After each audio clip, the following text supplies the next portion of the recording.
She rides the wind with the soul of a storm, a guardian born not of peace, but of the price it demands. Cool as starlight and sharp as a blade, she arrives not with promises, but with purpose. Neither bound by earth nor confined by sky, she moves between worlds with footsteps echoing with the wind. She bears the silence of judgment and the fury of the stars. Her powers shake the very world, not with destruction, but with truth. Beneath the androgynous grace and unbreakable gaze lives a heart caught between the storm and the calm, between protecting the world and protecting the one she loves the most. She is the wind that won't be tamed, the night who questions the crown, the shadow standing at the edge of light so others may walk in it. She is Sailor Uranus, and she will shake your world. Sailor Uranus' civilian name is Haruka Tenou. Haruka means distant or far away, while Tenou consists of two kanji letters, ten meaning heaven or sky, and O meaning king or ruler, which translates to heavenly king or king of the heavens. Combined, Haruka Tenou means distant sky king. Haruka also implies a long journey, symbolizing her emotional growth and the existential loneliness of being a soldier of the outer rim of the solar system. The name Haruka is often used in Japanese media for characters who are mysterious, free-spirited, or journeying towards something greater. Her blood type is B, and according to Japanese culture, blood types are often used to give insight into characters' personality and emotional temperament. People with blood type B are described as mysterious, independent, and confident. She was born on January 27, making her an Aquarius, an air sign. Aquarius is ruled under the planet Uranus. Aquarians are visionary, emotionally complex, and fiercely independent, all central to Haruka's personality. She resists conventional roles, embraces duality, and carries out her missions with stoic passion. She is not just a magical girl, she is the storm before change, the wind that clears the path, and the bearer of truths others fear to speak. Sailor Uranus stands not in the center, but at the edge of the universe, watching, questioning, and protecting the future that only she has the courage to face. In mythology, Uranus, or Uranus, was the primordial god of the sky, vast and unknowable, much like Haruka herself. As an outer guardian, she operates in emotional and physical distance from others, charged with protecting the solar system from far-reaching threats. Her presence signals transformation, like the mythic Uranus, whose downfall ushered in a new era. Haruka represents the archetype of the sky warrior, untethered, ever in motion, and unafraid to challenge structures in the name of a greater truth. In every great myth, there comes a moment when the sky shifts, when the wind changes course and something unknown arrives to challenge the world as it is. That moment in Sailor Moon is the arrival of Sailor Uranus. Not with fanfare, not with warmth, but with distance wrapped in leather and silence and storm. She does not enter as a friend nor as an enemy. She enters as a question. What are you willing to sacrifice to protect what you love? When Haruka Tenou first appears, she is not clad in the costume of a hero, but the armor of ambiguity. Tall, elegant, androgynous, and undeniably charismatic. She walks through Tokyo like a riddle in motion. Even her gender is unclear, and that is the first clue. Haruka is not meant to fit within definitions. She is the space between them. Her appearance is so ambiguous that Usagi and Minako initially mistaken her for a handsome young man. She races cars, speaks confidently, and carries herself with an air of authority and mystery. There is a magnetic pull to her, but also a wall. And like the planet Uranus, tilted, distant, misunderstood, her orbit is her own. Her debut in the story is not one of harmony, but disruption. She arrives with Sailor Neptune at her side, two shadows of grace and steel, working beyond the knowledge of the others. They do not explain, they do not ask for trust, they simply act. And that is what makes Haruka dangerous. not because she is violent, but because she is unafraid to make hard decisions. Where Sailor Moon represents the heart, Sailor Uranus represents the sky's indifference. Where Usagi saves with compassion, Haruka protects with distance. One offers mercy, the other offers necessity. But neither is wrong. They are two sides of the same truth, that love and justice are not always the same thing, and sometimes, to save the world, you must be willing to be hated by it. Sailor Uranus doesn't come in light. She enters in shadow, with a gale at her heels and purpose in her eyes. She challenges the very foundation of Sailor Moon's philosophy. She forces every character and every viewer to grow up just a little. Her debut is not the beginning of a friendship.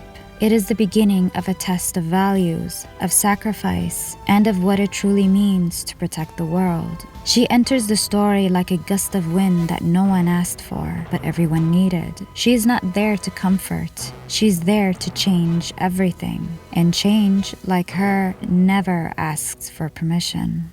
Haruka Tenou, known to the stars as Sailor Uranus, exists not within gender, but beside it, on the outer edges of expectation, where the lines blur and become sky. To call her androgynous is to observe her surface. To understand her is to accept the truth she embodies, that strength is not masculine, nor is elegance feminine. These are the illusions she slices through with precision of her space sword.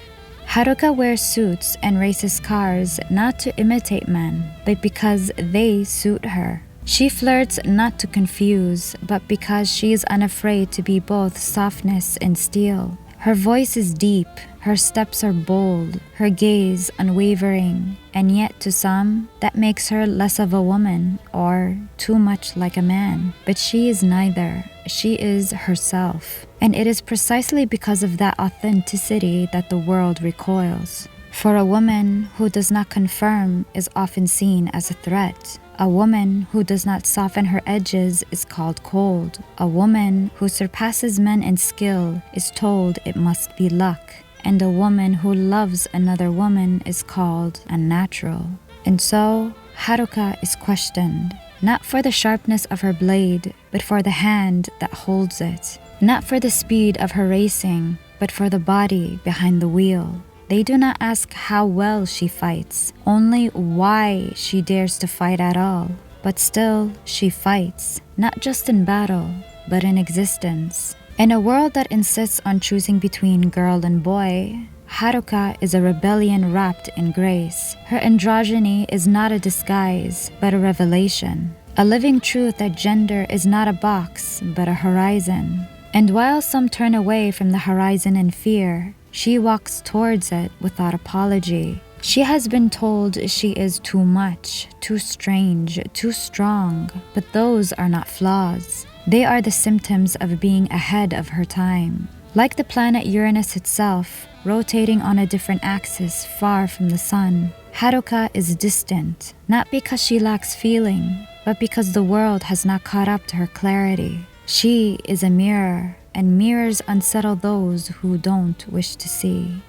And yet, in all this, she is not bitter. She is the wind. She passes through the doubts, the stares, the whispered critiques. She has no need to explain. Her strength is self-evident. Her identity is not a plea for validation, but a quiet declaration of freedom. Her love for Michiru, for justice, for the untamed sky, is proof that tenderness and power are not opposites, but companions. In Sailor Uranus, we do not find a contradiction. We find the truth that most still fear to name, that a woman can be powerful, that power can be elegant, that gender is not a limit but a landscape, and that sometimes the most radical act is simply to exist as you are, unapologetically, uncompromisingly, undeniably whole. Haruka's androgyny challenges binary thinking. Her presence forces others to confront the rigid definitions of masculinity and strength. We see this in episode 98 of the anime. Haruka enters and wins a motor race in a dangerous adrenaline-fueled space dominated by male egos and unspoken rules. The other racers, unaware of her gender at first, admire her skills until they learn the truth. She is a woman. Then admiration turns to suspicion. Respect turns to resentment. Suddenly, her talent is no longer legitimate. Her victory no longer valid.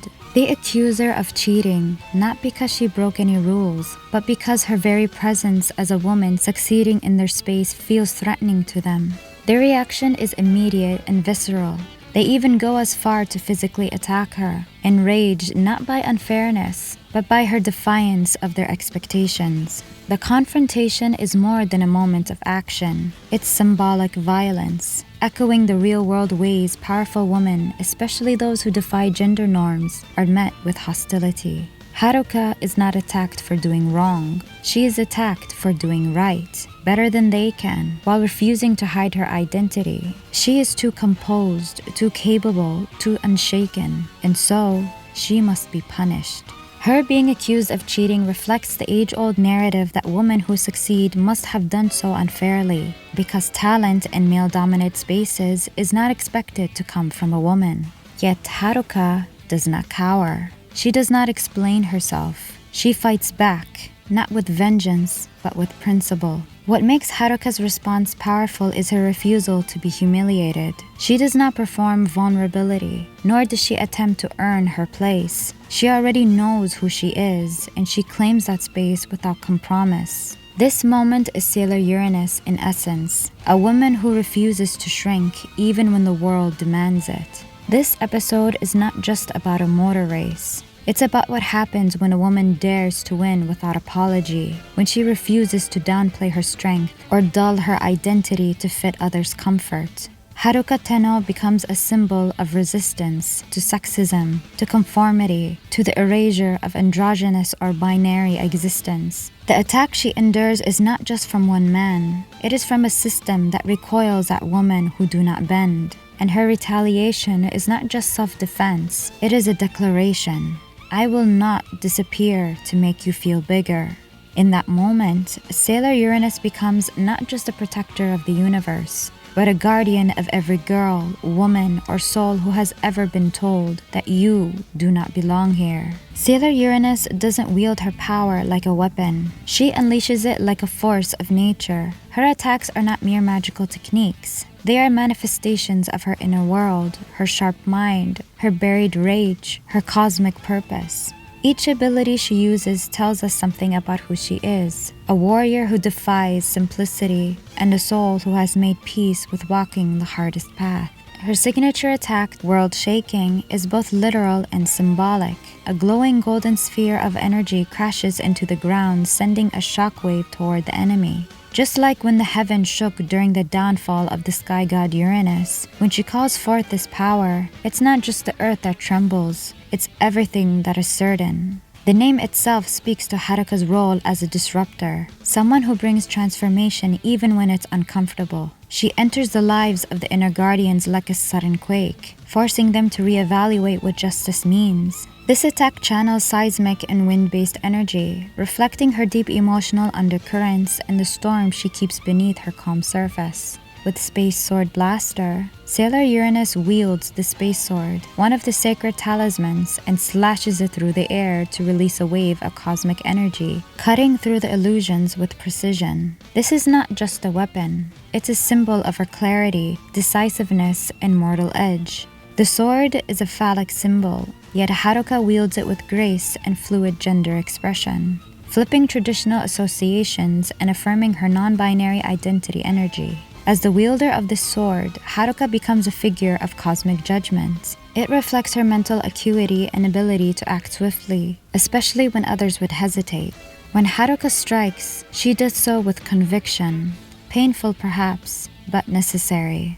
Space turbulence is her most chaotic and strongest attack, showing her connection to chaos and cosmic disturbance. Unlike the clean strikes of her sword or the focused bursts of World Shaking, this attack is a swirling, unpredictable, and violent blast of interstellar energy. Haruka Tenou's soul was never meant to sit still.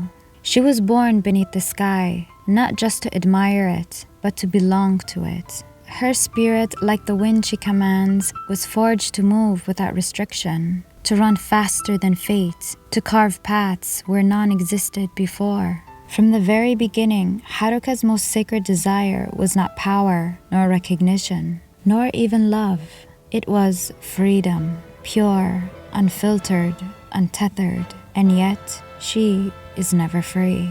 Duty found her long before she could decide what kind of life she wanted. The stars whispered her name. The mission was etched into her body. To become Sailor Uranus was not a choice. It was a summon, and with it came the heaviest chains. Protect the world, remain distant, make the hard decisions, be strong even when it hurts. The racetrack became her only escape. Speed became the only thing that made her forget she was not in control of her destiny. She races not to win, but to breathe. What Haruka truly longs for is not rebellion for its own sake, but the right to choose softness without consequence, to choose love without fear, to choose herself without betraying the universe. She dreams of a world where she can wake beside Michiru without the weight of galaxies pressed on her chest. A world where her hands can hold the one she loves, not weapons. Where she can wear what she wants, be who she is, and not have it questioned, judged, or reduced to confusion. Her freedom is not loud. It does not demand. It simply aches, quietly, constantly, beneath her every movement. But still, she fights. She stays, not because she is free, but because she chooses to protect the freedom for others, even if it costs her own. In this, Haruka becomes more than a warrior. She becomes a paradox, the wind that defends the walls, the storm that protects the calm. There are guardians who shine like stars, symbols of hope, compassion, and healing. And there are those who stand in the cold, on the edge of everything, carrying the weight no one else dares to touch. Sailor Uranus is the latter. Her path is not about being loved. It is about doing what must be done, even when the cost is unbearable. This is the burden of her destiny, and she carries it in silence. Sailor Uranus was never granted the luxury of innocence. From the moment destiny placed the sword in her hand, she knew her path would not be one of light, but of shadows cast by the sun she swore to defend. She is not the hero who heals. She is the one who stands at the gate, blade drawn, and does what no one else dares. This is the burden of her role, to safeguard the world at any cost, even if it means sacrificing the very people she would die to protect. She carries no illusions about her mission. She knows that to defend the greater good, she may have to destroy the innocent. She knows that love and logic will one day stand on opposite ends of her sword, and she knows the world may never forgive her for it. Haruka does not kill because she is cruel. She contemplates it because she believes that sometimes mercy means prevention, not rescue. When she considers eliminating Hotaru to prevent the rise of Sailor Saturn, it is not done with hatred. It is done with tears held tightly behind stoic eyes. The world sees her coldness and calls it ruthlessness. But what they do not see is the silent torment of the soldier who has already chosen to die with her guilt rather than allow others to suffer. She is the philosophical embodiment of utilitarian tragedy. The one who dares to ask whether the sacrifice of one's soul can save millions. She is not immune to heartbreak. She simply walks past it because she has to. In doing so, she becomes both protector and sinner, loved by few, condemned by many, understood by almost no one. But this is the truth of her existence. She does not fight so others will thank her. She fights so others will never have to know what it means to make her kind of choice. That is the cruel beauty of Sailor Uranus's destiny. It is not glorious. It is not redemptive. It is necessary. And still, she bears it alone, unwavering, so that the rest of the world can sleep without knowing how close it came to ending. It is easy to mistake her. With her piercing gaze, swift judgment, and voice like wind cut through glass, Sailor Uranus appears to be the coldest of the outer guardians. She rarely smiles without reason. She speaks with clarity, not comfort. She walks ahead, even when no one follows, and so the world labels her as distant, stoic, unfeeling. But those who believe this has only seen her surface. They have not seen her soul. For beneath the armor of discipline and the sharp edge of her decision lies something unexpected, the softest heart among the stars. Haruka Tenou may seem unshaken, but that is because she cannot afford to tremble. Not outwardly, not while the world depends on her. But tremble she does. In Sailor Moon S, she and Sailor Neptune are tasked with finding the pure heart crystals, the very essence of people's lives, in the hope of identifying the 3 chosen ones with talismans. They know the cost. Every extraction could mean the death of an innocent. And while Neptune accepts the necessity with quiet grace, Haruka hesitates. She looks away. She closes her eyes. She flinches. Because to her, it is not theoretical. It is personal. She is the one who must watch the crystal be taken. She is the one who must not intervene. And yet, in several moments throughout the series, we see it. That brief falter in her resolve. That unbearable pause as she weighs her mission against her empathy. Her silence in those scenes is louder than any protest, because inside she is screaming. This is the great irony of Sailor Uranus. The one who appears the hardest is often the one hurting the most. The one who bears the greatest weight is the one who wishes the world were lighter. And the one who walks away from tears is the one whose own never fall where anyone can see. Among the outer guardians, Pluto, Neptune, and Saturn, Haruka is arguably the most emotionally vulnerable. But she hides it so well because she must. Because if she let herself feel too much, she might fall apart. And she cannot afford to fall, not when others still need her to stand. For so long, Sailor Uranus believed that to protect the world, she had to stand apart from it. She wore her distance like armor, her silence like a sword. To her, strength was sacrifice. To be strong was to never flinch, never cry, never hesitate. Even if it meant turning away from love, from softness, from the trembling human heart she buried beneath her obligation. But slowly, quietly, that belief begins to crack. It happens in moments, not through grand revelations, but through small mercies. Usagi reaching for her hand even after being pushed away. Hotaru, fragile and innocent, showing unimaginable courage. Michiru's unwavering presence beside her, not trying to change her, only to hold her. And for the first time, Haruka begins to wonder. What if protection didn't have to mean isolation? What if strength didn't have to mean pain? She begins to see that real guardianship isn't always about bloodshed. It is about belief. Belief in others. Belief in healing. Belief in a world that's worth saving not through destruction, but through love. This shift doesn't come easily. She still hesitates. She still struggles. She still bears the scars of every hard choice. But as the series progresses, she carries them differently. Not as proof of how much she's had to sacrifice, but as a reminder that even the strongest wind can learn to be gentle, and that trusting someone else to fight beside you isn't weakness, it's liberation. Haruka learns that the world isn't saved by one unbreakable soldier. It is saved by those willing to open their hands, even when they've only held weapons. And in that quiet opening, the sky softens, and for the first time, so does she.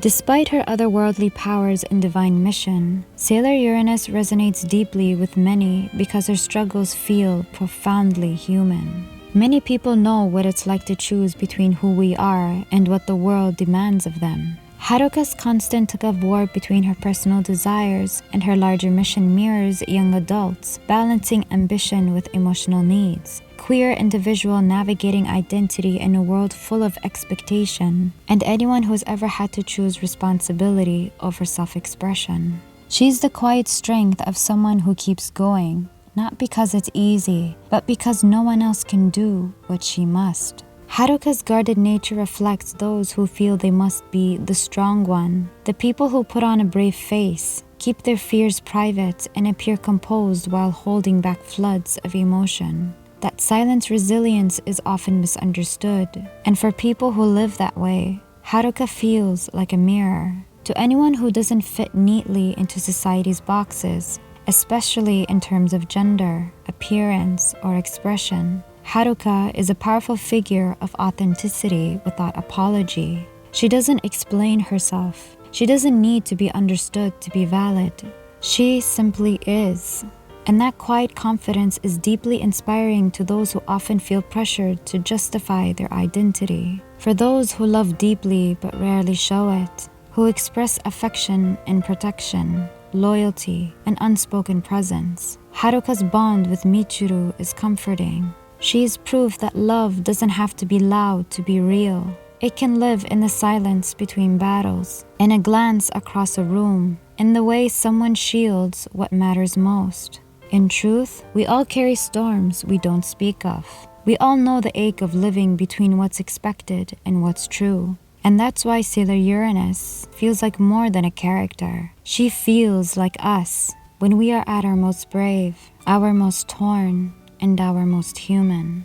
There are loves that burn like fire, and there are loves that move like wind brushing against the sea, constant, quiet, and infinite. The bond between Haruka and Michiru does not follow the arc of ordinary romance. It is not a spark that grew into flame. It is a recognition, like the stars remembering their place in the sky. They did not fall in love, they returned to it. Their love is not loud, yet it breaks every rule. It does not seek the world's approval, but in refusing to ask for it, becomes a quiet act of revolution. Two women, equal, intertwined, not one dimming for the other, not one bending to be more acceptable. Haruka, the wind, sharp and swift. Michiru, the sea, deep and composed. Together, they are the sky meeting the ocean, speaking in glances, moving in rhythm, anchoring one another without ever trying to possess. Haruka's love is not boastful, it's protective, ever present, expressed in how she positions her body between Neptune and danger. With Michiru, Haruka lets down her walls, not because she is weak, but because Michiru is her refuge, the only shore she can return to after the war within herself. And yet, stitched into the seams of this love is the ever-present fear that fate might one day ask her to sacrifice the one thing she cannot live without. And still, she chooses to love, to stay, to fight beside her again and again, even as the universe demands too much. Their love is not merely romantic, it is celestial, elemental. It is what happens when two souls are no longer willing to shrink to fit into the shape society expects. They are not in love for attention, nor for validation. They simply are, and in being, they challenge everything: gender roles, silence, expectation. Their existence together is a poem the world didn't know it needed. We are here, we are whole, and we do not need permission to exist. Their love teaches us this, that tenderness is not weakness, that devotion can be quiet and still endure, that rebellion doesn't always roar. Sometimes it holds hands in silence and never lets go. Haruka and Michiru's love is not a deviation. It is divine symmetry, full, beautiful, and free. And so she stands, not in the spotlight, but just beyond its edge, where the wind lives, where the sky bends, where duty and desire blur into silence. Sailor Uranus was never meant to be adored. She was meant to be understood by those who have carried burdens too heavy for words, by those who have walked through life between the lines, and by those who have loved quietly, fiercely, without ever needing to explain why. She is the ache of the unseen warrior, the strength of the androgynous soul, the rebel who does not scream but whispers, "I will do what must be done, even if it breaks me." Haruka Tenou taught us that being strong does not mean being hard, that you can be composed and still be crumbling inside, that you can make impossible choices not because you want to, but because no one else will. She showed us that freedom is sacred, and love, real love, does not ask us to become someone else, but to finally become who we are. Her story is not a cry for sympathy. It is a hymn for survival, a reminder that even the most unshakable are carrying storms behind their eyes, and that even the coldest wind can wrap itself around someone like a shield. To be Sailor Uranus is to walk alone and still choose connection, to face the end of the world and still protect beauty, to be misunderstood and still stay true. She is the guardian of the outer rim, the defender of distant truths, and the proof that even in silence, even in shadow, a heart can still burn with light. So when the sky feels heavy and the world asks too much of you, remember her. The wind never needed approval, it only needed space to move, and she was always the wind. When she stands still, just for a moment, besides the woman she loves, you realize that the most powerful kind of strength is the one that finally allows itself to be held. Because even the wind, fierce and free, longs for a place to come home to.